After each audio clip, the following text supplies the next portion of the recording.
सोचते हैं, लोग कहते हैं ज़माना ख़राब हो गया है, दुनिया में ऐसा हो रहा है, कुछ कुछ चीज़ें नेगेटिव सामने लाई जाती हैं।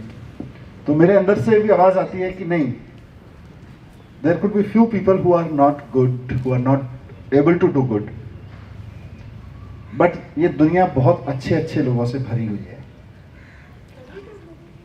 और आज की ये सुबह उस अच्छाई को सेलिब्रेट करने की सुबह है, उस अच्छाई का सबूत देखने की, उसको साक्षात देखने की सुबह है। हम सब जानते हैं कि कोविड ने हमें कितना परेशान किया है, पर्सनल लाइफ से लेके बिजनेसेस, नौकरियां, हेल्थ, सब कुछ बहुत तहस नहस हुआ है। और उस तहस नहस के बीच में हम सब की जो पढ़ाई है वो सबसे ज़्यादा बिगड़ी है। नौकरियां गई, स्कूल बंद हुए, घर में बहुत बच्चों की आर्थिक स्थिति नहीं है। सिर्फ गवर्नमेंट स्कूल में नहीं, प्राइवेट स्कूल में भी बहुत सारे बच्चे हैं जिनके पेरेंट्स के पास में बमुश्किल फीस देने के पैसे भी नहीं है। वैसे में अचानक ये आफत आ गई कि भाई अब स्कूल नहीं खुलेंगे और घर पे पढ़ना पड़ेगा। तो सबसे पहली चुनौती तो हमारे टीचर्स के सामने ही थी, क्योंकि इनकी जो ट्रेनिंग हुई है वो ट्रेनिंग हुई है अच्छा पढ़ाने के लिए। जब सामने बच्चे 50 बच्चे 40 बच्चे क्लासरूम में बैठे हों तो अच्छा कैसे पढ़ाया जाए, उनकी ट्रेनिंग हुई है, उन्होंने पढ़ाई भी उसी की है, उनका पूरा एक्सपीरियंस भी उसी का है। लेकिन एक दौर ऐसा आएगा कि बच्चे क्लासरूम में नहीं आएंगे और घर पे बैठे बच्चों को ही पढ़ाना पड़ेगा, इसकी कभी कोई ट्रेनिंग नहीं हुई। उसके बावजूद हमारे टीचर्स ने जिस तरह से कमान संभाली, और पिछले 7-8 महीने में कम से कम मैं दिल्ली गवर्नमेंट स्कूल, दिल्ली के प्राइवेट स्कूल के टीचर्स के बारे में भी यही बात कह सकता हूँ कि हमारे दिल्ली के टीचर्स ने जिस तरह से कमान संभाली, हमारी एजुकेशन को गिरने नहीं दिया। So that's a big thing. Without any training, without much of preparation. मैं जानता हूँ कुछ हार्ड रियलिटीज जिसमें से ये भी हैं कि अभी भी, जैसे मेरे को जितना मोबाइल चलाना आता है उससे ज़्यादा मेरे बेटे को आता है। ये समय की सच्चाई है कि मेरी जनरेशन को जितना मोबाइल ऑपरेट करना आता है, कंप्यूटर ऑपरेट करना आता है, उससे ज़्यादा मेरे बच्चों को आता है, हमारे बच्चों की जनरेशन को आता है। और हमसे पहले भी एक जनरेशन है, थोड़ी और बड़ी, समझ लीजिए 5-10 साल पुरानी। बहुत सारे टीचर्स हमारे स्कूल में ऐसे हैं जिनको अपना स्मार्टफोन ठीक से ऑपरेट करना भी नहीं आता होगा शायद। उन सब ने भी अपने परिवार में बैठ के, अपने बच्चों से, अपने रिश्तेदारों से बैठ के ट्रेनिंग ली कि ऑनलाइन जूम क्लासेस कैसे ली जाएं, और अब वो अपने बच्चों की क्लासेस ले रहे हैं। Really hats off to those teachers. पर उसमें सबसे बड़ा चैलेंज हमारे सामने ये था कि अब बच्चे घर पे बैठे हैं तो पेरेंट्स के पास तो पैसा नहीं है कि अपने बच्चों को क्लास अटेंड करने के लिए एक फ़ोन दे दें, और जिनके घर में 2 बच्चे हैं, 3 बच्चे हैं, तो वहाँ 2 बच्चे, 2 फ़ोन, 3 फ़ोन चाहिए। पिछले साल तक, मैंने पहले भी इसका जिक्र किया, पिछले साल तक दिल्ली सरकार की इकोनॉमिक कंडीशन बहुत शानदार रही। We have been working honestly, we have been collecting tax honestly, और जब ईमानदारी से राजनीति करते हैं तो खूब पैसा आता है। हमारे पास खूब पैसा आया सरकार के पास, और हमने खुल के खर्च किया। मुझे याद है पिछले साल 5000 लड़कियों की, 5000 बच्चों के साथ इंटरेक्शन करते हुए त्यागराज स्टेडियम में मुझे एक लड़की ने कहा कि साहब हमको फीस देनी पड़ती है, हम तो गरीब परिवार से आते हैं, हम फीस कैसे दें। तो मैंने देन एंड देयर वहीं 5000 बच्चों के बीच में खड़े होकर डिसाइड कर दिया, डायरेक्टर साहब से बात किया, सीएम साहब भी बैठे हुए थे, कि साहब हम बच्चों के, सिर्फ इस लड़की का नहीं, क्या हम सारी दिल्ली के बच्चों के अपने फीस दे सकते हैं। वी इमीडिएटली कैलकुलेटेड, करीब 100-125 करोड़ रुपए का खर्च था। वी डिसाइडेड कि हाँ कर सकते हैं।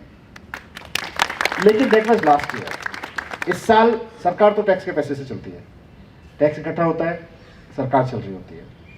इस साल जब कोविड आया, मार्केट बंद हो गए, मॉल्स बंद हो गए, सारे सिस्टम्स बंद हो गए, तो सरकार के पास भी टैक्स नहीं आया। और जब सरकार के पास टैक्स नहीं आया तो हमारे लिए ये भी बहुत मुश्किल था, चैलेंजिंग था कि हम अपने टीचर्स की सैलरी कैसे दें।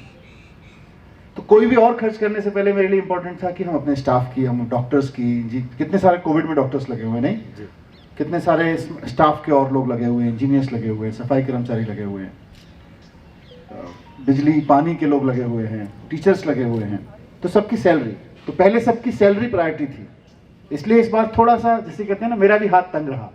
वरना मैंने कैलकुलेट किया कि हमारे दिल्ली में स्कूलों में सारे मिला के तो गवर्नमेंट प्राइवेट में मिला के 44 लाख बच्चे हैं, पर 9th-10th मिलाएं, कुछ बड़े प्राइवेट स्कूल्स जिनको छोड़ दें, तो कुल मिला के हमारे पास 16-17 लाख बच्चे हैं 9th, 10th, 11th, 12th में, और इन सबको मिला के तो 16-17 लाख बच्चों को मोबाइल देना पिछले साल आप मेरे से पूछते तो मुश्किल नहीं था, इस साल मेरे लिए भी मुश्किल है as government, as a minister मेरे लिए भी, क्योंकि मैं पैसा कहाँ से लाऊं उसके लिए, जबकि सबसे ज़्यादा ज़रूरत है।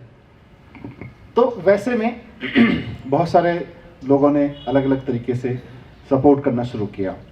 हमारे एक साथी हैं जिनके नाना जी का बर्थडे था अभी, उन्होंने अपने नाना जी के बर्थडे पर कितने विक्रम, मेरे ख्याल से 100 के करीब मोबाइल सेट है ना, 100, उन्होंने 100 मोबाइल्स अपने नाना जी के बर्थडे पे गिफ्ट किए।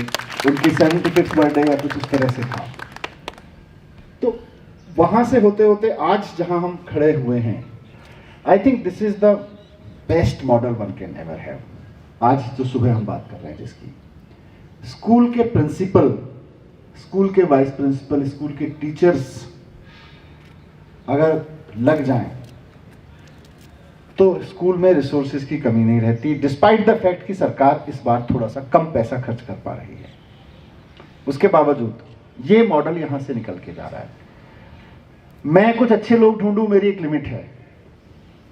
मुख्यमंत्री जी अच्छे लोग ढूंढे कि भाई हमारे बच्चों को कुछ डोनेट करो, एक उनकी भी लिमिट है। पर अगर हमारी दिल्ली के 1000 प्रिंसिपल्स और 50-60 हज़ार टीचर्स अपने सर्किल पे निकल पड़े तो I think it's not impossible. End of course teachers, मतलब व्हेन आई से टीचर्स, आपको भी मैं टीचर ही मानता हूँ, तो मैं अपने अलावा टीचर्स मानता हूँ पूरी team education. I am not a teacher, सबसे बड़ी टीचर तो आप हैं। तो अभी मैम बता रही थी, उन्होंने किसी स्कूल, कौन से स्कूल का जिक्र कर रही थी आप, द्वारका सेक्टर 10, हाँ, वहाँ भी इसी तरह से ये सैमसंग ही दिया है। सैमसंग के मोबाइल उन्होंने किसी डीलर से बात किया, वो खुद चली गई, किसी डीलर से बात किया, वहां से मिल गए। तो इस तरह से बहुत लोकलाइज चैनल से हम रिसोर्सेज तलाश के अपने नीडी बच्चों को दे रहे हैं। और अवधेश जी, मतलब मैं, इनको तो डेट पे याद है, मुझे सन ठीक से याद नहीं था, 4-5 साल पहले मैं आपके स्कूल में आया था, और ऐसे ही पूरी दिल्ली में मुझे शौक है स्कूल में घूमने का मतलब मैं जाता रहता हूँ, ऐसे ही कहीं से निकलता हुआ स्कूल में चला जाता हूँ, रुक जाता हूँ, जब बहुत ज़्यादा टेंस होता हूँ तब भी सोचता हूँ बच्चों से मिलाते हैं जाके, आदमी ईजी हो जाता है, प्रिंसिपल से, टीचर से बातचीत हो जाती है। तो ऐसे ही मैं स्कूल में आया था और तब से मैं बहुत ज़्यादा इम्प्रेस्ड हूँ। लेकिन पिछले 4-5 साल में आपने जितना इम्प्रेस किया अपनी लीडरशिप से, आज सबसे ज़्यादा इम्प्रेस किया है। You are great, your team is great, entire team is great. किस तरह से आप अपनी टीम को मोबिलाइज करते हैं, किस तरह से इंस्पायर करते हैं। लीडर का काम एक ये होता है कि वो जो करना चाहता है, जो अपनी टीम से कराना चाहता है, वो खुद भी करने की योग्यता रखता हो, लेकिन दूसरा काम होता है कि अपनी टीम को इंस्पायर भी कर सकता हो। You are the one of the best inspiring personality I have around. बहुत सच बात है। एंड बच्चों को मैं कहना चाहता हूँ, you are really lucky to have a principal like him, to have a vice principal like him, who treat you like their own kids। ये लोग आपके लिए इतना सोच रहे हैं, इतना कर रहे हैं। इनके लिए आसान था ये कहना, भाई मंत्री जी ने हमारी तनख्वाहें तो सुनिश्चित कर रखी हैं, हमको क्या चिंता है। मंत्री जी ये सुनिश्चित कर देंगे, सरकार ये सुनिश्चित कर देगी कि बच्चों के हाथ में टैबलेट आ जाए तो हम भी पढ़ा देंगे, नहीं तो हम कैसे पढ़ाएं। सोच सकते थे, लेकिन ये सोच नहीं रहे, ये उससे ज़्यादा आगे जाके सोच रहे हैं। इसे कहते हैं beyond the box thinking, out of the box thinking, कि बॉक्स की बाउंड्रीज में ना रह के उससे बाहर जाके सोचना। तो वाकई you always make me feel proud, and today is a special day when you are making me, not only me but the entire directorate, entire education team, entire education fraternity feel proud. And Avika, what to say about you? You are so special, you are my special guest today. And आपकी पूरी family जिस humanity के साथ काम कर रही है, that's why I specially asked कि how you did it. And really as education minister of Delhi, I feel proud to have you in Delhi. आप जैसे दिल्ली के लोगों पे गर्व होता है, नहीं? और आपसे भी मैं यही कहना चाहता हूँ बच्चों की feel do anything in your life. आप में से कौन क्या करेगा ये बहुत कुछ आपकी मेहनत पर, बहुत कुछ आपके फ्यूचर पर निर्भर है, समय पर निर्भर करेगा। लेकिन एक चीज जो आप आज से सुनिश्चित कर सकते हैं, आप इंजीनियर बने, डॉक्टर बने, मैनेजर बने, वकील बने, पत्रकार बने, फौज में जाएं, सिपाही बने, जो बने, लेकिन एक चीज आप आज से कसम खा सकते हैं कि मैं कुछ भी बनूं, लेकिन ये जरूर बनूंगा कि एक अच्छा इंसान बनूंगा। इसमें कभी बदलाव नहीं आ सकता अगर आप चाहें तो। ये संभव है कि आज आप चाहें मुझे कंप्यूटर साइंस लेना है, आपका मार्क्स मैथमेटिक्स साइंस में या कोई और परिस्थिति, परिवार की परिस्थिति, आपको उससे कोई बेहतर आइडिया आ जाए, उस वक्त आप चेंज कर सकते हैं, आप डॉक्टर भी बन सकते हैं।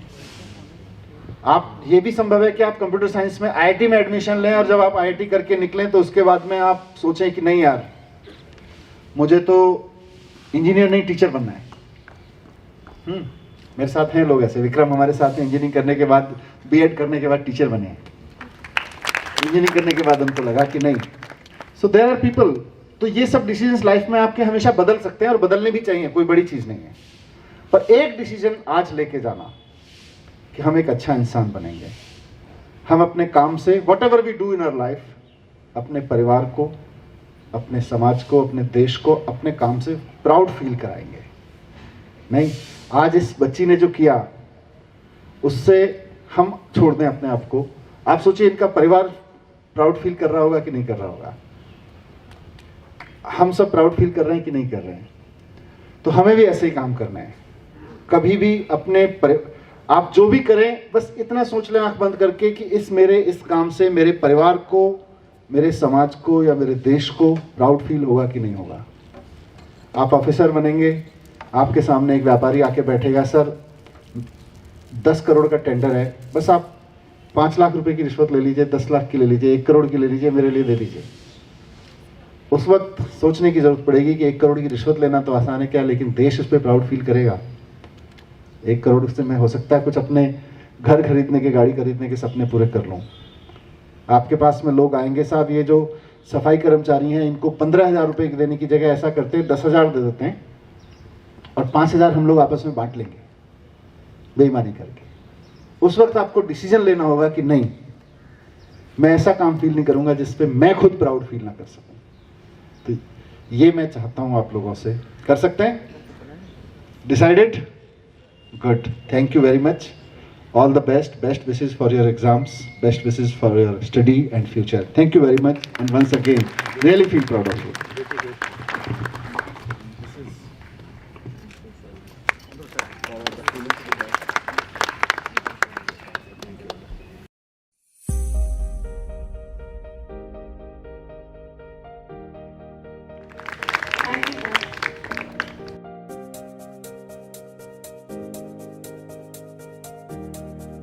Project Empathy was a small idea that I came up with while talking to my Bua, who is the vice principal at the school. I didn't expect it to get so much support, but I'm so happy that so many people were willing to help out. I'm a grade 10 student studying at the Shriram School Aravali, and so I know we have very little time left to prepare for our board exams. So I really hope that these phones will help you in taking your online classes so that you all can do really well in these exams. I just want to wish all of you the best of luck and thank you. How you did it? कैसे किया? So पहले तो I thought of the idea while talking to my Bua, and I first brought this up to my parents and I asked them how to go about this because it's a really huge sum of money. So my parents helped start me off with 12 phones, and then they helped me circulate a message among friends and family and other people who were interested, and together all of us were able to collect 108 phones, which is a huge number, and I'm so grateful that it was possible. So I really hope all of you use these phones to study hard, and I hope all of you ace these exams. Thank you